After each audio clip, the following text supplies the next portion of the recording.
Set students, कैसे आप सब? आई होप आप सब बढ़िया होंगे। तो आइए बिना टाइम वेस्ट किए एक और आपके पीएमसी केंद्रीय विद्यालय में आ चुका पेपर सोल्व करते हैं, जो कि प्रोजेक्ट टेस्ट 2 का है। 2025-26 में आ रहे हैं पेपर जो आपके चले हुए हैं, इन्हीं में एक क्वेश्चन पेपर आ चुका है। देखो, आपके पास बहुत ज़्यादा टाइम तो है नहीं, अब छुट्टियां भी ख़त्म हो रही है। जिन स्कूल्स में पेपर नहीं हुए उनमें पेपर एकदम होंगे। और ये ज़रूरी नहीं है सिर्फ केवीएस के बच्चे देखें, क्योंकि टारगेटेड एग्ज़ाम होते हैं, पर्टिकुलर सिलेबस आता है, तो उसी के अंदर का पेपर बन रहे हैं। तो आपके लिए भी मोस्ट इंपॉर्टेंट है जो केवीएस में नहीं है। बाकी केवीएस वाले तो हमारे साथ जुड़े हुए हैं। तो वीडियो को स्टार्ट करने से पहले लाइक और शेयर और ज़रूर सब्सक्राइब कर दो, ठीक है, जिससे कि मैं ये आपकी तरफ से छोटा सा एक सपोर्ट है। तो आइए बिना टाइम वेस्ट किए स्टार्ट करते हैं। 40 नंबर का क्वेश्चन होगा, आपको 1.5 घंटा पेपर को सोल्व करने का मिलेगा। सेक्शन ए आपके पास हमेशा मोस्टली मल्टीपल चॉइस क्वेश्चंस होते हैं। तो क्वेश्चन 1 कहता है, what is the parity of odd plus odd. देखो, बेसिकली ओड प्लस ओड की पैरिटी मतलब इसका हर बार क्या आंसर आता है। ओड जो कि एक एग्जाम्पल के तौर पर 3 + 5 लेते हैं हम, क्या आएगा 8। 5 + 7 लेते हैं हम, क्या आएगा 12।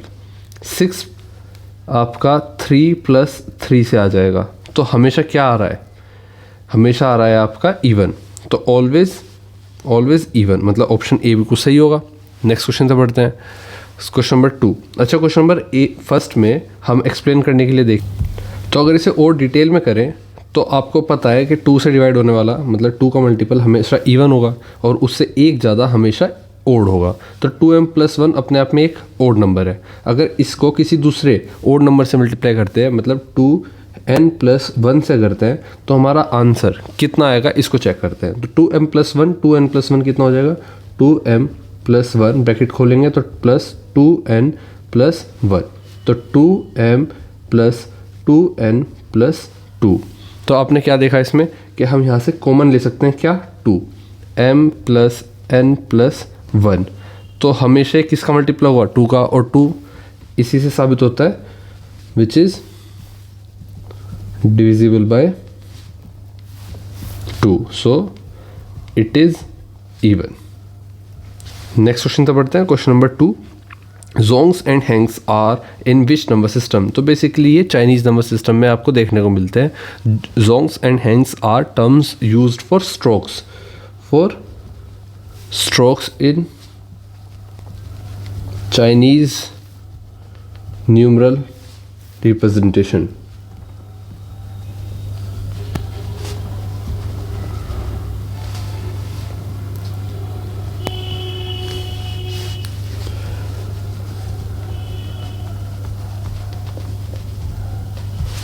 ठीक है, क्वेश्चन नंबर 3 पर आते हैं। ये हमारा ऑप्शन डी बिल्कुल सही होगा। क्वेश्चन नंबर 3 कहता है, what is the digital root of 48901। देखो, डिजिटल रूट का मतलब होता है इन जो भी डिजिट आपको दी गई है इसके एक एक नंबर का सम कर दो, ठीक है। फॉर एग्जांपल यहाँ पर दिया गया है 48901, तो 4 + 8 + 9 + 0 का 0 होता है +1, तो ये कितना आ जाएगा आपका, आ जाएगा 4 8 12 9 21 + 1 22।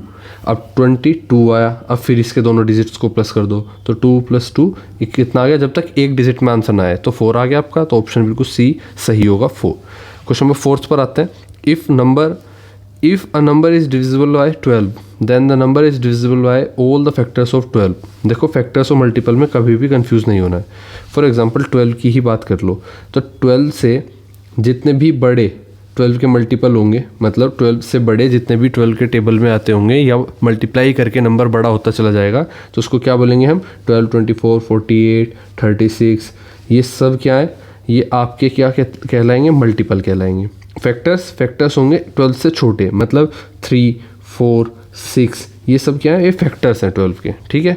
तो इस तरह से कहा है आपको कि if a number is divisible by 12, अगर कोई नंबर है फॉर एग्जांपल 48 ही है, ये 12 से डिविजिबल है, ठीक है, 4 × 48 होता है, तो then the number is divisible by all the factors of 12। तो पूछा गया है कि अगर कोई नंबर है तुम्हारे पास, जो कि यहाँ पर हमने 48 लिया, तो ये हमेशा 12 के फैक्टर से भी डिवाइड होगा। तो अगर ये 12 से डिवाइड हो गया तो 12 के फैक्टर से तो हमेशा होगा ही होगा, क्योंकि ये 3 से भी हो जाएगा, 4 से भी हो जाएगा, 6 से भी हो जाएगा, क्योंकि इसके 12 के अंदर आते हैं, फैक्टर है। अब 12 से हो रहा है तो सबसे होगा। तो इस तरह से ऑलवेज, अब पूछा है A always true, B always false, C sometimes true और D none of the above. तो आपका आंसर क्या होगा, always true, always true. Option A बिल्कुल सही है। अब इसको थोड़ा मैं तरीके से अगर आपको समझाऊं, अगर आप मान लो if a number n is divisible by 12 for example के तौर पर, देन हम क्या लिख सकते हैं, n is equal to, then हम क्या लिख सकते हैं, n इज इक्वल टू 12 के, भाई n 12 से डिवाइड हो रहा है तो कुछ मल्टीप्लाई करने के बाद ही तो n आ रहा होगा, तभी तो डिवाइड हुआ। जैसे कि हमने यहाँ पर 48 माना था, 12 से डिवाइड करा तो कितने सा चला, 4 सा, तो ये k 12 से मल्टीप्लाई करने के बाद ही तो 48 आया था, और 48 हमने n माना है तो 4 क्या k माना है, और 12 k is equal to n, ये हमने कहा। तो इसके साथ सिंस ये मैं बता रहा हूँ, अगर एक नंबर से ज़्यादा क्वेश्चन आ जाता है, सेम क्वेश्चन एक नंबर से ज़्यादा कहा जाता है, सिंस एवरी फैक्टर ऑफ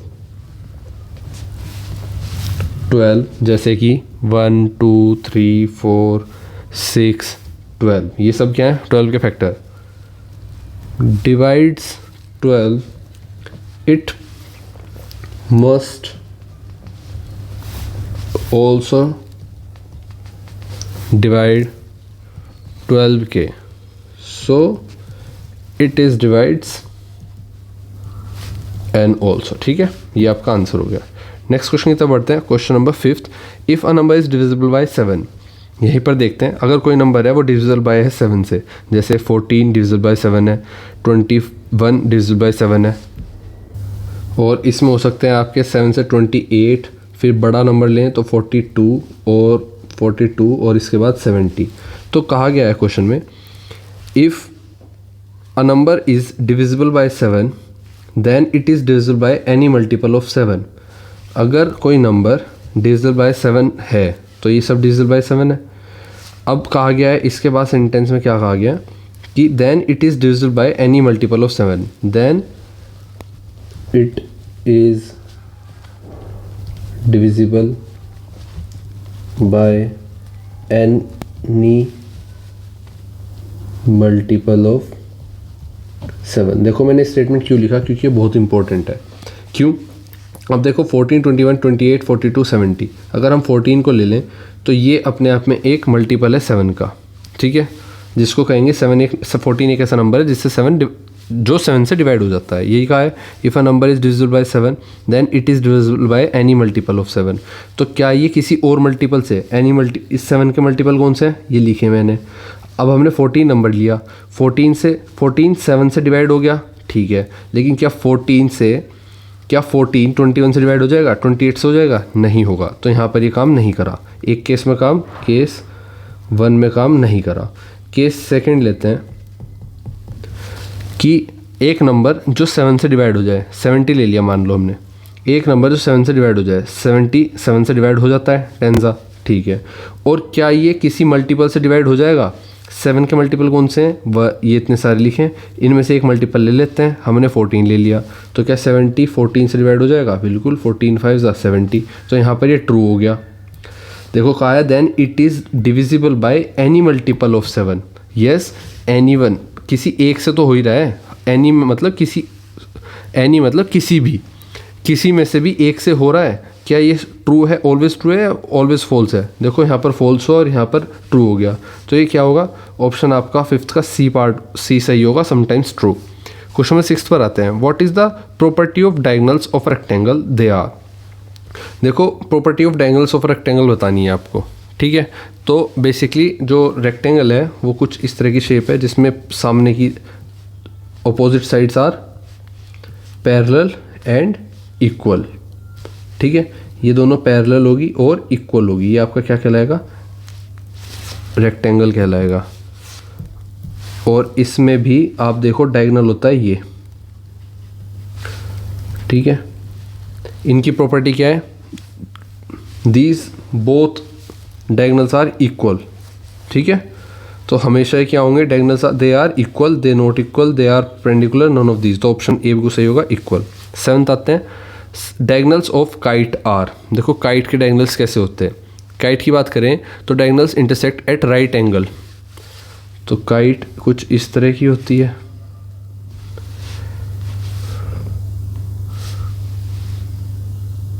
ठीक है, तो ये किस एंगल पर कट कर रहे हैं एक दूसरे को? 90 डिग्री पर। ठीक है, यही पूछा गया है कि in rectangle diagonals are equal in length. एक तो ये इक्वल इन लेंथ है, ये लाइन इसके इक्वल है, ये इसके इक्वल है, और ये पूरी यहाँ से यहाँ तक और यहाँ से यहाँ तक बराबर है। ठीक है, तो आप आंसर में लिखोगे diagonals of kite are equal perpendicular bisect of each other none of these. तो आपका आंसर होगा 7th का परपेंडिकुलर टू ईच अदर। ठीक है, परपेंडिकुलर टू ईच अदर। देखो हमने बाइसेक्टर और इक्वल क्यों नहीं चूज़ किया? क्योंकि कई बार काइट की जो शेप होती है ना वो ये हो जाती है। ठीक है, अब इसमें आप नोटिस करो, कहा गया है कि परपेंडिकुलर टू ईच अदर, तो ठीक है 90 डिग्री पर परपेंडिकुलरली ये कट कर रहे हैं, लेकिन जो बात की गई है ऑप्शन में किसकी? ऑप्शन बी ऑप्शन कहता है, सी ऑप्शन कहता है bisector of each other. Bisector का मतलब है दोनों एक दूसरे को बिल्कुल बीचों बीच से काट रही है। बीचों बीच से तो नहीं काट रही, ये वाली लाइन इसके इक्वल नहीं है और ये वाली इसके इक्वल होगी भी, तो बाइसेक्टर ऑफ ईच अदर नहीं कहा जाएगा। क्या कहा जाएगा? बल्कि परपेंडिकुलरली कट ईच अदर। ठीक है, नेक्स्ट क्वेश्चन पे चलते हैं। क्वेश्चन नंबर ऑप्शन बी बिल्कुल सही होगा आपका। 8th पर आते हैं, 7 तक सब हमने कर लिए। What is the quadrilateral that is both a kite and a parallelogram? तो कौन सा क्वाड्रिलेटरल काइट और पैरेललोग्राम दोनों होता है, ये आपको पता होना चाहिए। देखो पैरेललोग्राम, काइट और पैरेललोग्राम, तो हमारी स्पेस कहाँ पर है? यहाँ पर। देखो एक इमेज बनाता हूँ, बेसिकली फिगर।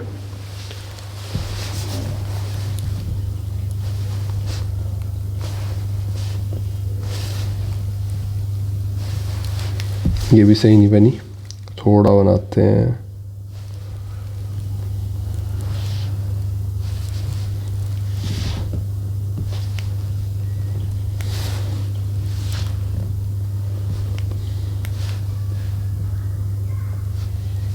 देखो अब ये इमेज क्या है अपने आप में?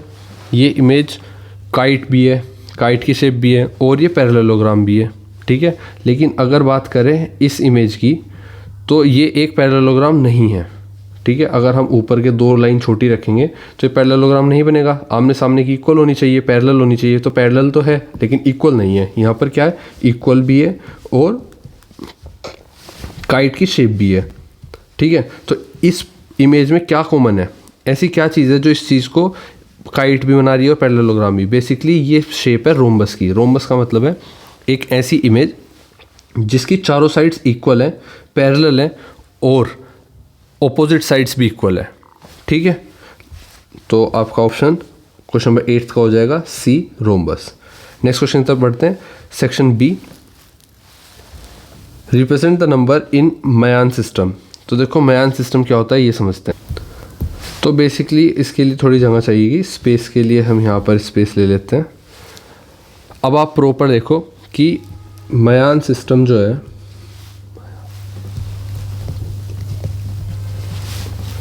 इस base 20, so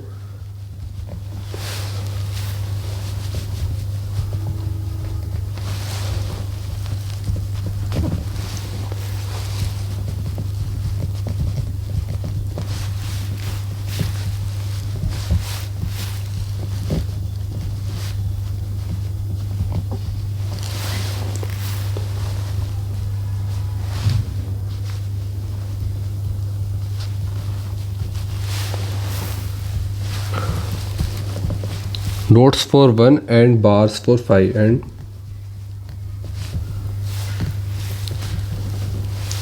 5 and shell for 0। ठीक है, तो मेरा सिस्टम बेसिकली 20 बेस सिस्टम है।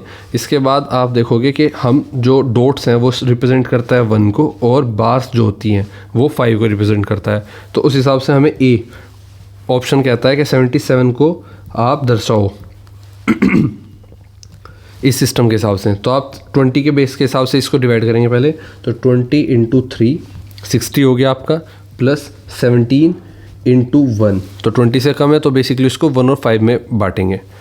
तो यहाँ पर क्या है, सो इट इज़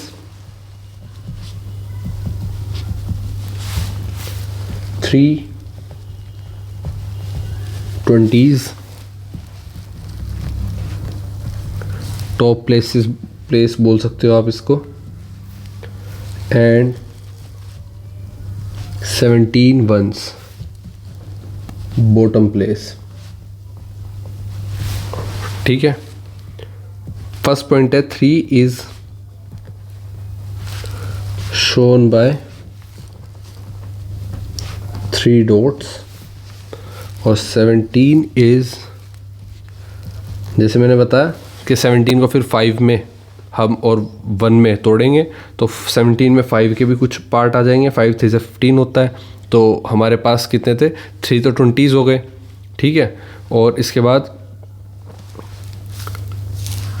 हमारे पास है 17, नेक्स्ट पॉइंट में 17 is equal to 3 into 15 plus 3 into 5 sorry,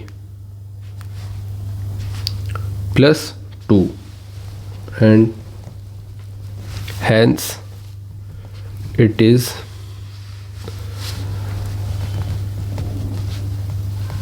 shown by 3 bars। तो यहाँ पर क्या है, 3 बार्स आ गई, क्योंकि 5 3 बार यूज़ हो रहा है तो 3 बार आ गई, और 20 3 बार यूज़ हो रहा है, 1 17 बार यूज़ हुआ था, 17 को बांट दिया गया डॉट्स में। अब देखो आगे पूरा होने के बाद आपको क्लियर हो जाएगा। 3 बार्स आ गई, इसको हम 3 बार्स को समझेंगे 15 है, प्लस 2 डॉट्स आ गए, क्योंकि ये 2 तो 1 और 1 ही होगा ना, तो 2 डॉट्स आ गए, जिससे हम समझेंगे कि ये 2 है।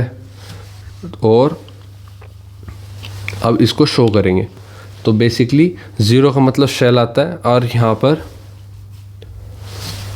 3 इंटू 20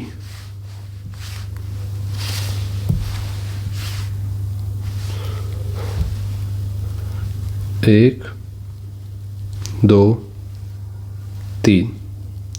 ठीक है,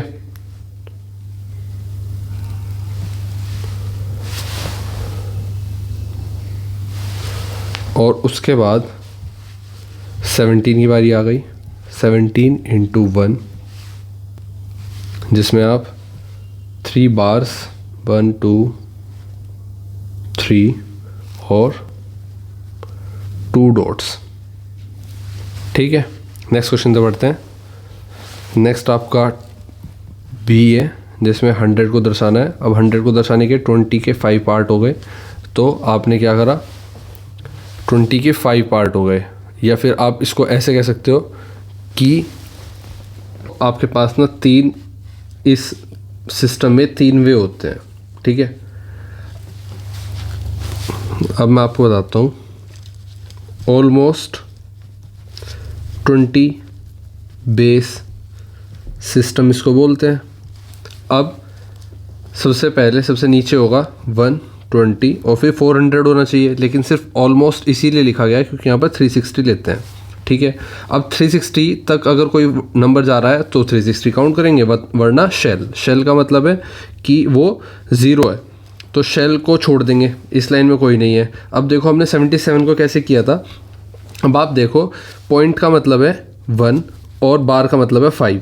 अब यहाँ पर हमने जैसे पिछले क्वेश्चन में किया, 20 कितने थे, 3 थे, तो अगर नंबरिंग देखी जाए तो 20 कितने 3, और हमने पॉइंट के 3 कैसे लिख सकते हैं हम, पॉइंट से। ठीक है, तो ये बार हटा देते हैं, एक सेकेंड, हम ये, ठीक है 3 हो गए, तो 23 ज़ा 60, तो ये हमारा 60 हो गया। क्लियर है। अब वैसे ही हमें लिखना था 17, तो 3 बार खींचे मतलब 15 और 2 हमने डॉट करे, इसका मतलब 17। और अगर जैसे इसी में 20 इंटू 5 आता है, तो हमें पता है 360 तक तो बात गई नहीं, तो पहले वाली जो लाइन होगी वो तो ऊपर वाला जो सरफेस होगी आपकी 360 वाला, उसमें तो शेल 0 होगा, ठीक है, तो वो छोड़ देंगे। अब 20 वाले आते हैं, 20 पर ही कंप्लीट हो रहा है, तो 20 कितने चाहिए, 5 चाहिए, तो 5 करने के लिए क्या करेंगे, सिर्फ एक बार खींचेंगे, तो 20 वाली लाइन में सिर्फ एक बार। इससे क्या क्लियर हुआ, इससे क्लियर हुआ कि हाँ हमारा ये आंसर सिर्फ बार खींचकर हो जाएगा। तो इसको कैसे बनाएंगे, मान लो आपके पास एक बॉक्स है, उसमें हम जो 0 है उसकी मल्टीप्लाई करते हैं 360 से। 0 का मतलब शेल, शेल कैसे करेंगे, मान लो ये शेल है आपका, फिर आ जाता है आपका 20 वाला सेक्शन, 5 × 20, जिसमें सिर्फ एक बार आ जाएगी, और 1 वाले सेक्शन में फिर से 0 × 1, तो एक और शेल बना दिया, ठीक है। इस तरह से आप लिखोगे। नेक्स्ट क्वेश्चन की तरफ बढ़ते हैं। क्वेश्चन नंबर 10 आपके सामने, what type of quadrilateral is formed when two equilateral triangle. देखो, टू इक्विलेटरल ट्रायंगल का मतलब है जिस ट्रायंगल की तीनों साइड्स इक्वल हो, ठीक है, इक्विलेटरल ट्रायंगल हो गया। अब अगर मैं सेम ट्रायंगल ले लूँ तो ये मिल जाएंगे, तो क्या बनाएंगे, अगर इनको जोड़ दिया जाए तो क्या बनेगा, शो इट, तो मिलके क्या बनेगा, ये एक आपके हिसाब से क्या बनना चाहिए, सोचो आप कौन सी शेप ऐसी होती है। अगर इन दोनों को मैं मिला दूं यहाँ से, तो ये कुछ इस तरह की शेप बन जाएगी, ठीक है। ये बीच का हिस्सा जाएगा, अगर बीच का हिस्सा चला जाएगा तो इतनी जगह जाएगी, तो ये कुछ इस तरह का बन जाएगा, और ये क्या होता है, रोम्बस, ठीक है। तो इक्विलेटरल ट्रायंगल को मिलाने से क्या बनता है, रोम्बस बनता है। When we join two equilateral triangle along a common side, the outer boundary has 4 equal sides, तो a quadrilateral with all side equal is a rhombus, तो जिसकी चारों साइड्स इक्वल होंगी वो रोम्बस हो गया, क्योंकि ये भी इक्वल थी इसके और ये इसके इक्वल थी, इसके इक्वल थी, इसके इक्वल थी। तो हमारे पास कौन कौन सी साइड्स हो गई, एक तो ये साइड हो गई, ये ऊपर वाली, एक ये साइड हो गई, एक ये साइड हो गई, ये साइड हो गई, ये चारों साइड इक्वल है आपस में। अगर ये इक्वल है तो क्या बनाएगा, रोम्बस बनाएगा। नेक्स्ट क्वेश्चन तो पढ़ते हैं। क्वेश्चन नंबर हमारे सामने है 10th हमने कर लिया, 9th कर लिया, 8th कर लिया, 11th पर आते हैं। Find the value of a and b, तो a1 + 1b is equal to b0। तो इस क्वेश्चन को कैसे करोगे, देखो इस क्वेश्चन को करने का तरीका है, पहले आप देखो, पहले हम जगह देखते हैं आपको सोल्व करने के लिए। प्रॉपर जगह हमें मिलेगी कुछ यहाँ पर कर लेते हैं, ठीक है।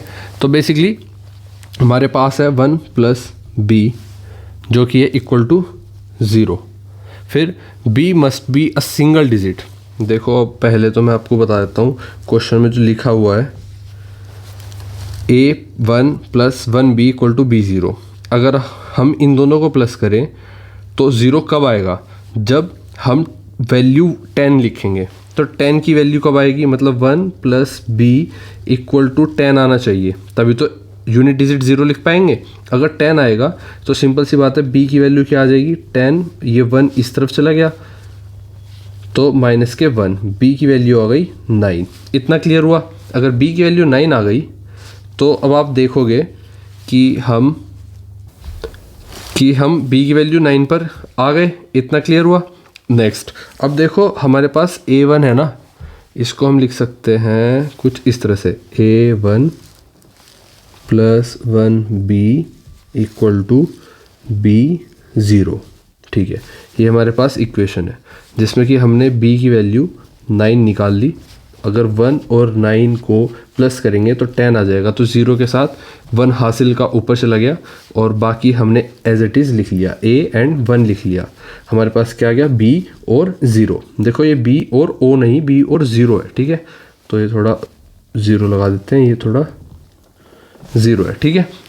अब आप एक चीज़ देखो कि 1 ऊपर है, 1 यहाँ पर है, 1 9 10, 1 ऊपर चला गया, तो b की वैल्यू हमें मिल गई थी 9। अगर b की वैल्यू यहाँ पर पुट कर देंगे, प्रैक्टिकली नहीं, अभी तो मैं बस आपको समझाने के लिए बता रहा हूँ, तो हमारे आंसर आ जाएगा a1 1 9, नीचे आ जाएगा 90। अब ऊपर क्या था, ऊपर हासिल में था 1। अब आप एक चीज़ देखो, अगर इनको सोल्व करके 90 आ रहा है तो इसका मतलब है a1 + 19 = 90। और अगर हम देखें तो a1 = 90 - 19, तो a1 = कितना हो गया, a1 हो गया आपका आपका हो गया A1 71, ठीक है। और यहाँ पर A1 अगर इसके इक्वल है तो 1 ये रहा आपका, और 7 A की वैल्यू आ गई। ये तो आपको समझाने के लिए हो गया, तो A की वैल्यू 7 आ गई। अब अगर पेपर में करोगे आप, ये तो इतना समझ गए ना, तो पेपर में आप बेसिकली इसको तरीके से करोगे। अब देखो तरीके से कैसे करेंगे। तो बेसिकली जब हमने देखा, हम करेंगे इस पूरे क्वेश्चन को किस कलर में करें, हम करते हैं रेड कलर में करते हैं। तो A1 plus 19 equal to B0, जिसको हमने लिखा 90, ठीक है। Now it can be written as 90 minus 19, जैसे मैंने बोला था 90 माइनस 19, ये लिखा हुआ है ना 19 इक्वल टू A1। क्लियर। अब एंड करके आप लिखोगे, जैसे कि आपने देखा कि 90 में से 19 जाने पर कितना बचेगा, 90 में से 19 जाने पर 71 बचेगा। और 71,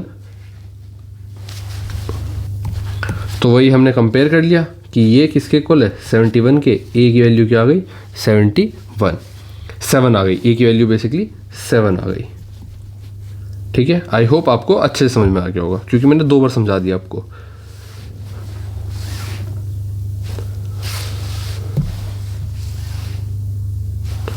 नेक्स्ट क्वेश्चन पे बढ़ते हैं, क्वेश्चन नंबर 12th।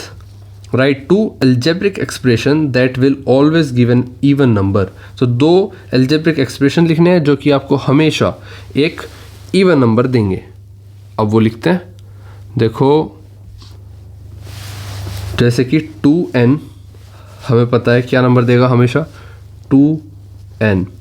n की कोई भी वैल्यू रख लो, 3 रख लो, 5 रख लो, 4 रख लो, ओड रख लो, या फिर ये ओड है, या फिर इवन रख लो। आपको वैल्यू क्या मिलेगी, इवन मिलेगी। और दूसरा जो नंबर ये दे तो 2n प्लस 2 रख लो, ठीक है। तो 2 इक्वेशन हो गई आपकी।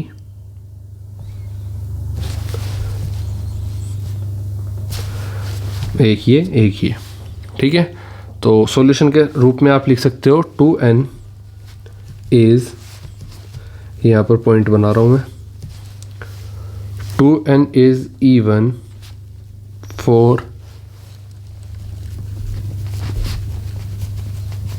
every whole number n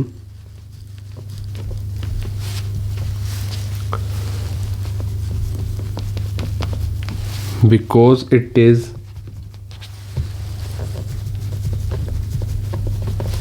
divisible by 2। और दूसरा point 2n plus 2 which is, अगर हम 2 कॉमन ले लें, n प्लस 1, तो is also divisible by 2 for every whole number n, ठीक है। नेक्स्ट क्वेश्चन तक बढ़ते हैं, सेक्शन सी हमारे सामने, question number 13th। Draw a quadrilateral ABCD whose diagonals have equal length of 8 cm that bisect each other and intersect at an angle of 40 degree. देखो एक quadrilateral आपको ड्रॉ करना है, ये आपका क्वाड्रिलेटरल हो गया, ठीक है। कुछ भी हो सकता है क्वाड्रिलेटरल में, जिसमें ABCD whose diagonals, अब ये डायगोनल जो है आपके, ये दोनों इक्वल लेंथ के हैं। अब देखो जो पैरेललोग्राम होता है या रोम्बस होता है, इस रोम्बस के तो इक्वल होते हैं, लेकिन पैरेललोग्राम के इक्वल नहीं होते।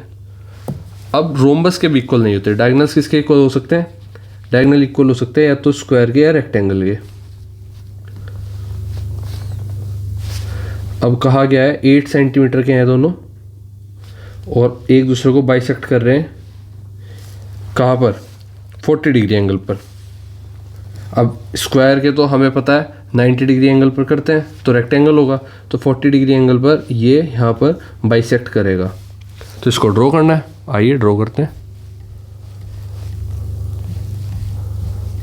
देखो ड्रॉ करने का मतलब है, आप इसको 3 नंबर का है ना, with that bisect each other and intersect at an angle of 40 degree. तो आप सबसे पहले क्या रखोगे, आप एक स्केल रखोगे, स्केल में आप पूरी एक प्रॉपर लाइन खींच दोगे। इस लाइन पर आप मेजर करोगे डी को रखकर। देखो ब्लू कलर से जितनी भी है ना वो चीज़ें मेंशन करने के लिए हैं।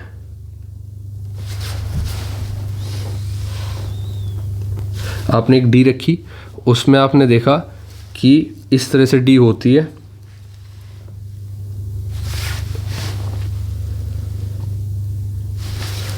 यहाँ पर निशान होते हैं। अब आपने एक सिंपल लाइन खींची, इस लाइन के साथ ही आपने मिड पॉइंट ओ मान लिया यहाँ पर। ओ के बाद आपने देखा आप 40 डिग्री एंगल आपको बनाना है, क्योंकि डायगोनल्स 40 डिग्री एंगल पर कट कर रहे हैं। तो डायगोनल, अब ये क्या है ना, ये हमारे हिसाब से रेड लाइन है ना, ये अपने आप में डायगोनल है।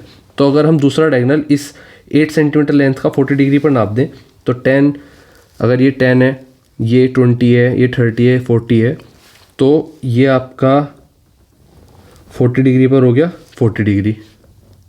ठीक है। और इसमें एक और बड़ी बात ये कि ये भी आपकी कितनी हो गई लेंथ, 8 सेंटीमीटर, और ये ऊपर वाली भी 8 सेंटीमीटर रेड वाली। अब अगर हम इनके पॉइंट्स को मिला देंगे तो क्या बनेगा, ये बन गया हमारा एक रेक्टेंगल। और यही कहा गया था हमसे बनाने के लिए। ठीक है, तो इस तरह से आपको बनाना है। नेक्स्ट क्वेश्चन की तरफ बढ़ता है, question number 14, construct a square. देखो ड्रॉ और कंस्ट्रक्ट करने में क्या फ़र्क है। कंस्ट्रक्ट करने के लिए आपको रूलर और प्रोटेक्टर की ज़रूरत पड़ती है, लेकिन अगर ड्रॉ करने की बात आई है तो डी और रूलर से आप कर सकते हो। Construct a square of diagonal 6 centimetre without using a protector. तो बिना प्रोटेक्टर को यूज़ करे आपको एक स्क्वायर बनाना है जिसका डायगोनल 6 सेंटीमीटर का होगा। 6 सेंटीमीटर का ना, हाँ, विदाउट यूजिंग प्रोटेक्टर। आइए करते हैं, पहले इसके स्टेप्स लिख लेते हैं। स्टेप्स क्या होंगे, देखो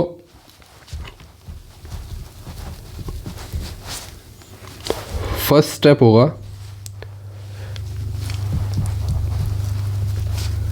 draw a diagonal of diagonal AC which is 6 centimetre. Second step आप कर सकते हो कि कंस्ट्रक्ट द परपेंडिकुलर। देखो पहले एक बार बना लेते हैं, फिर स्टेप भी लिख लेंगे। तो आपने एक रूलर ली, रूलर पर निशान थे,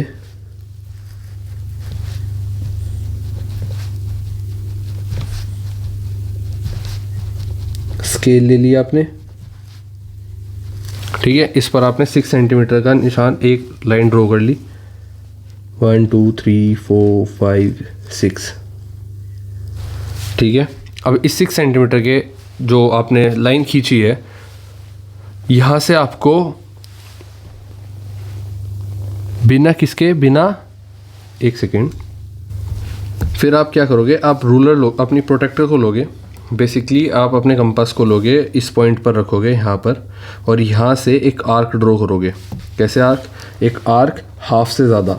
अब हाफ कहाँ पर है, मिड पॉइंट को मान लेना है आपको O। मिड पॉइंट कितना होगा, 3 सेंटीमीटर दूर। अब 1 2 3 4 5, अच्छा हमें 6 बनाना था तो यहाँ पर 6 हुआ, और ये आपका मिड पॉइंट हो गया O। अब यहाँ से एक प्रकार को रखना है आपको, और यहाँ से कम ज़्यादा लेना है, पॉइंट से ज़्यादा, और जहाँ पर भी ये मार्क करेगा वहाँ पर मार्क करना है, फिर इधर से रखना है और यहाँ पर मार्क करना है। फिर आपको ये O से पॉइंट लाइन गुजार देनी है। ठीक है, जब आप ये O से गुजार दोगे लाइन बिल्कुल स्ट्रेटली, तो आपके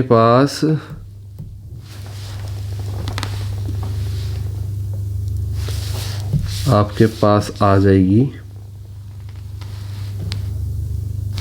एक लाइन।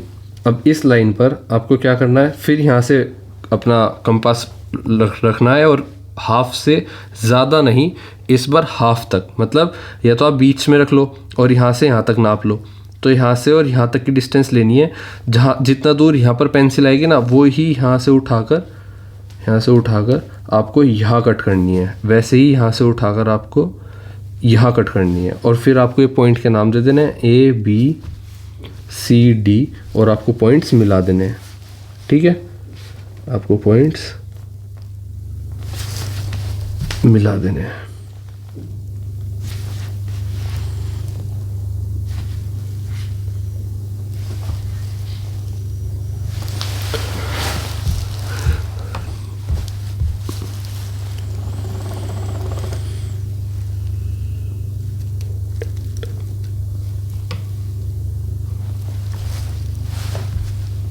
तो ये आपका एक विदाउट प्रोटेक्टर यूज़ किए आपका स्क्वायर तैयार हो गया जिसका डायगोनल 6 सेंटीमीटर लॉन्ग है। ठीक है, आइए नेक्स्ट क्वेश्चन पर चलते हैं। क्वेश्चन नंबर देखते हैं, हमारा क्वेश्चन नंबर कौन सा था? हमारा था 13th क्वेश्चन था, उसके बाद 14th हमने कर लिया। 15th पर आता है रिप्रेजेंट 200 इन मेसोपोटामियन सिस्टम। तो मेसोपोटामियन सिस्टम में आपको 200 दर्शाना है। अब वो कैसे दर्शाएंगे, आइए प्रॉपर आंसर देखते हैं। देखो 200 को कैसे लिख सकते हो, 3 × 60 + 20। ठीक है, इन बेस सिस्टम ऑफ 60 यूज़ किया जाता है, जिसको हम बोलते हैं सेक्साजेसिमल।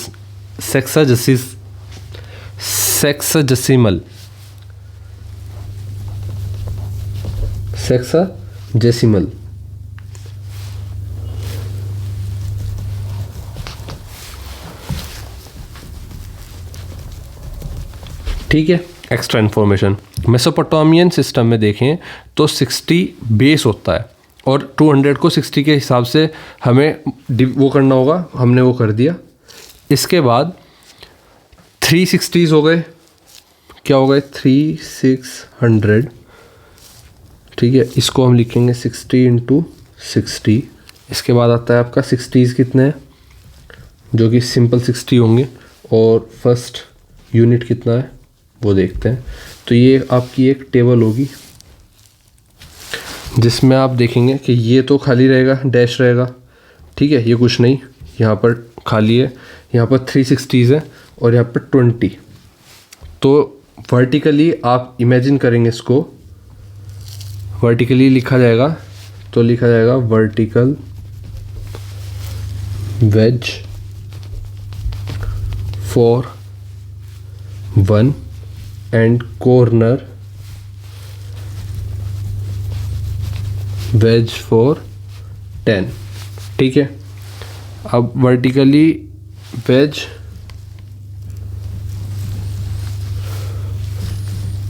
तीन है ना 60, और इसके बाद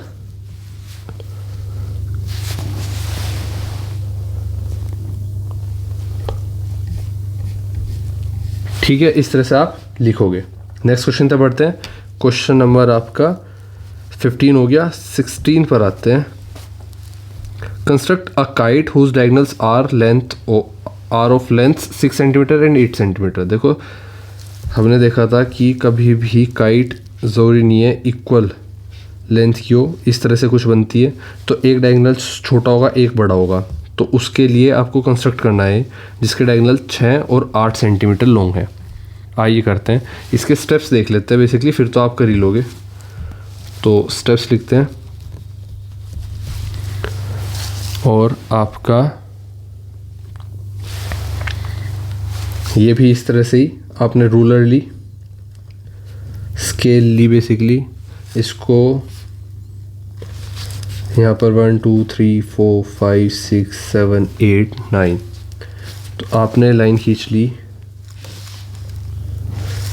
9 तक।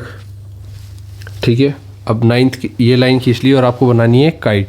तो सबसे पहले ए सी बनाया आपने, ए से लेके सी तक, जो कि 8 सेंटीमीटर लॉन्ग है। ठीक है, construct the perpendicular bisector of A C. इसका परपेंडिकुलर बाइसेक्टर कैसे बनाएंगे आप, सेंटर से ज़्यादा लेंथ का आप कंपास को खोलेंगे और ऊपर एक आर्क लगाएंगे, नीचे एक आर्क लगाएंगे, और इस तरफ से भी ऐसे ही करेंगे।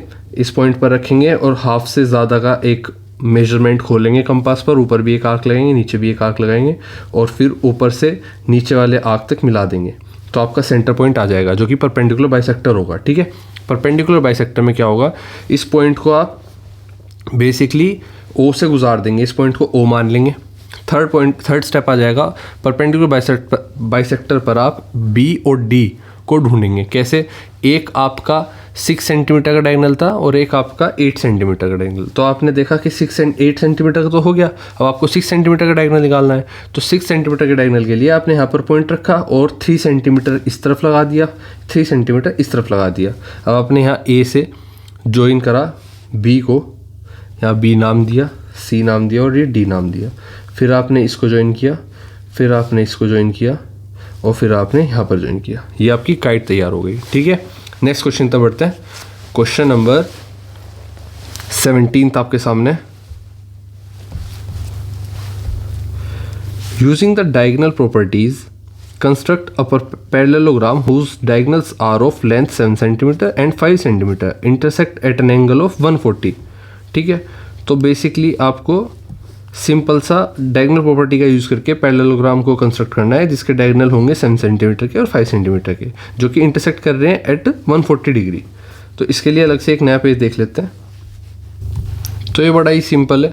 आप सिंपल एक स्केल को रखोगे, मान लीजिए आपने एक स्केल रखी और इसमें 1 2 3 4 5 6 7 8 और इसमें आपने एक स्केल से 1A से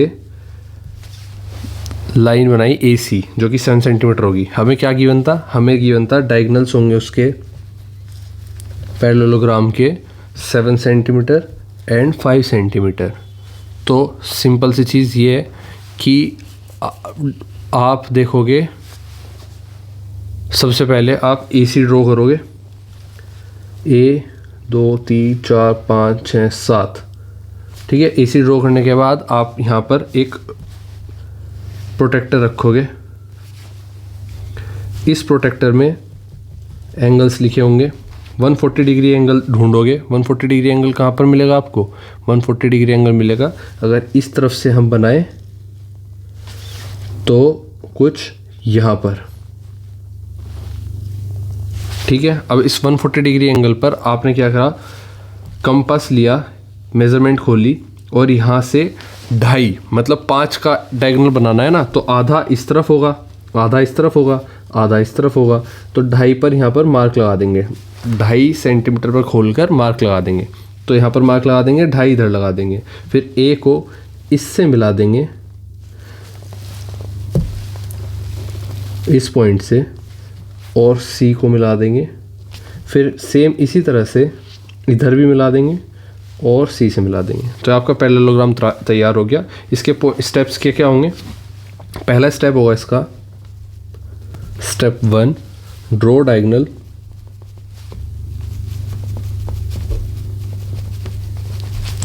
seven centimetre AC। Step 2, find mid point O on AC। Step 3, at O. Step 3, at O, make an angle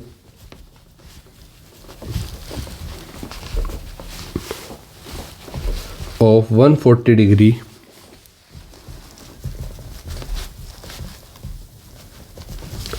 using a protractor with AC and draw the line for diagonal BD। Fourth step है आपका mark points B and D, ये आपके B and D on this line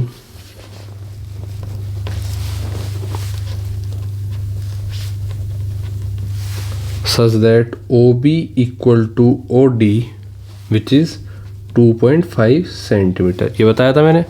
और step 5 आपका आखिरी, जिसमें आप लिखेंगे कि ज्वाइन कर दो A को C से, B से, A को B से, C से, D से और A से, और फिर the required parallelogram is obtained.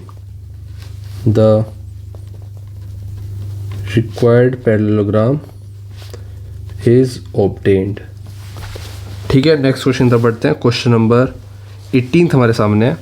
कहा गया है कि if PAIR and RODS are two rectangle, PAIR कहाँ पर है देखते हैं, PAIR ठीक है is a rectangle and RODS ये दो रेक्टेंगल है ठीक है। इसके बाद ऑप्शन ए कहता है एंगल, ऑप्शन दिया गया है, क्वेश्चन नहीं पूछा गया।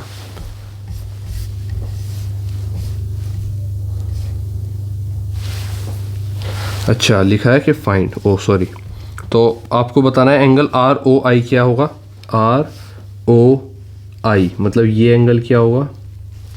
फिर पूछा गया IOD ये एंगल क्या होगा। एंगल RPA ये एंगल क्या होगा। एंगल DRS ये एंगल क्या होगा। ठीक है, तो आइए इसके आंसर्स पर चलते हैं। हम इसको साफ कर देते हैं थोड़ा और यहीं पर सोल्व कर लेते हैं। तो एक फिगर अच्छी सी बना लें, एक स्क्वायर है, रेक्टेंगल है सॉरी, और दूसरा रेक्टेंगल है इस तरह से, और ये एंगल बना रहा है, ये मिला हुआ पॉइंट है, ये एंगल बना रहा है 30 डिग्री। ये एंगल और ये एंगल भी हम दोनों को बताने हैं। A हो गया, P हो गया, R हो गया, I हो गया, D हो गया, S हो गया एंड O हो गया। ठीक है, अब देखें तो A के लिए in triangle ROI angle RIO basically RIO, इस ट्रायंगल को देखो, इसमें हमें ये निकालना है। इसके लिए क्या करेंगे, RIO इक्वल टू होगा 90 डिग्री। RIO ये 90 डिग्री होगा, हमें पता ही है रेक्टेंगल के चारों साइड्स, चारों कॉर्नर 90 डिग्री बनाते हैं, तो इसको लिख देंगे एंगल ऑफ रेक्टेंगल। ठीक है, angle RIO plus angle ROI plus angle ORI equal to 180 degree होगा। ये तीनों एंगल मिलकर 180 डिग्री बनाते हैं। एक एंगल हमें पता चल गया, दूसरा 90 डिग्री है, तीसरा निकाल लेंगे। ये क्यों 180 डिग्री है, क्योंकि sum of all angles of triangle, sum of all angles in triangle, ये तो आप जानते ही हो।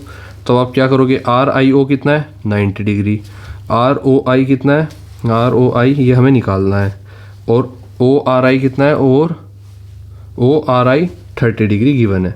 तो 90 प्लस 30 कितना हो गया 120, तो 180 में से 120 चला गया, तो आपका x बचा। x क्या है, ROI। तो ROI निकालना था हमें, ROI निकालना था, एक तो निकल गया, कितना आ गया 60 डिग्री। ठीक है, बी पार्ट करते हैं। बी पार्ट निकालने के लिए हमें निकालना है बेसिकली एंगल IOD। इस एंगल की बात कर रहे हैं हम, इस एंगल की, ठीक है, इस एंगल की बात कर रहे हैं। अगर आपको दिख रहा है ये वाला एंगल, साइज नहीं बड़ा होता इसका,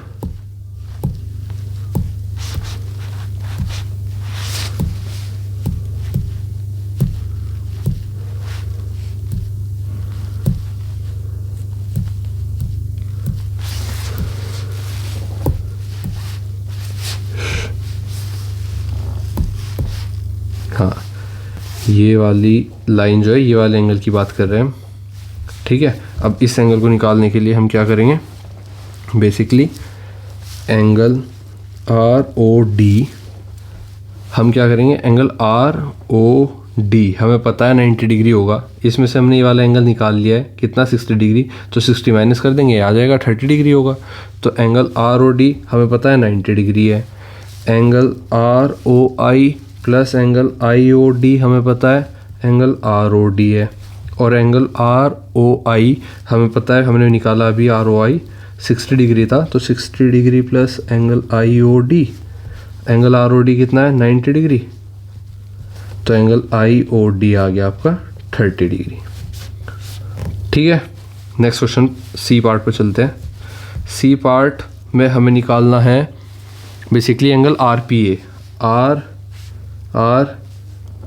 PA। अब रेक्टेंगल के चारों कॉर्नर, चारों एंगल क्या होते हैं, 90 डिग्री है, तो डायरेक्ट ही हो गया 90 डिग्री। Angle RPA। डी पर आते हैं, हमें निकालना है DRS। DR और S। अब देखो 90, यहाँ पर भी ये 90 बनता है, 90 में से 30 तो हो गया, तो क्या बचा, हमें निकालना है, हमसे पूछा गया DRS, और DRS क्या होगा, DRS। हाँ तो ये अच्छा DRS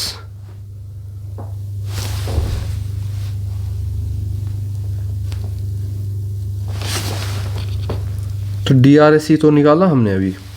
अगर मेरी फिगर थोड़ी तिरछी हो गई, इस फिगर में आप देखो ये लाइन बिल्कुल स्ट्रेट है, अब ये लाइन बिल्कुल स्ट्रेट है और DRS निकालना है, तो ये टोटल जो एंगल होता है ये 90 डिग्री होता है, बताया मैंने अभी, तो DRS निकल जाएगा आपका 90 माइनस के 30 एंगल DRS, तो angle DRS equal to 60 degree. ठीक है, नेक्स्ट क्वेश्चन तो पढ़ते हैं। सेक्शन E आपके सामने केस स्टडी बेस्ड क्वेश्चन है। इसमें कहा गया है question 19, solve the puzzle and right the answer. Puzzle solve करना है।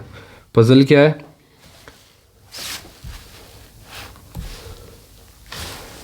I hold some pebbles, not too many. When I group them in threes, one stays with me. Try pairing them up, it simply won't do. A stubborn odd pebble remains in my view. Group them by 5, yet one still around, but grouping by 7, perfection is found. More than 100 would be far too bold. Can you tell me the number of pebbles I hold? तो basically आपके सामने एक story कविता के रूप में, poetic रूप में दी गई है। तो आपसे सबसे पहले कहा गया है कि मैंने पेबल्स पकड़ रखी है, जो कि बहुत ज़्यादा नहीं है, पर जब भी मैं उनको 3-3 के ग्रुप में पकड़ता हूँ तो वन स्टेज विद मी, एक रह जाता है। ठीक है, तो मान लो let the number be n, जो कि 100 से कम है, 100 से कम एक n नंबर मान लेते हैं। ठीक है, n leaves remainder 1 when divided by 2, 3 and 5। जब भी when I group them in threes, one stays with me, try up, it simply won't do, a stubborn old pebble remains my view, group them by 5, yet one still around, but grouping by 7। देखो जब भी आप 2 के group में बांटते हो उसको, ठीक है, तब भी एक रह जाता है।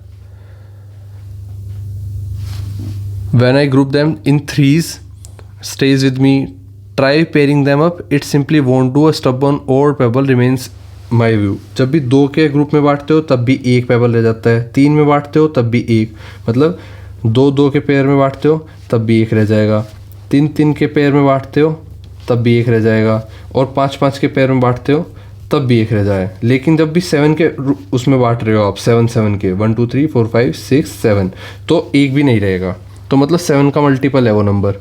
ठीक है, और 2, 3 और 5 से अगर देखा जाए तो एक हमेशा बच जाएगा। तो 2, 3, 5 का एलसीएम लेते हैं तो आता है 30, एलसीएम लेंगे 30 आ गया। Since all 3 of them are prime, तीनों ही प्राइम है हमारे सामने, तो 30 एटलीस्ट आ जाएगा। n छोटा है 100 से, अब n में से अगर एक कम कर दें तो 99 से भी छोटा हो जाएगा। ठीक है, therefore n-1 can take value of 30, 60, 90।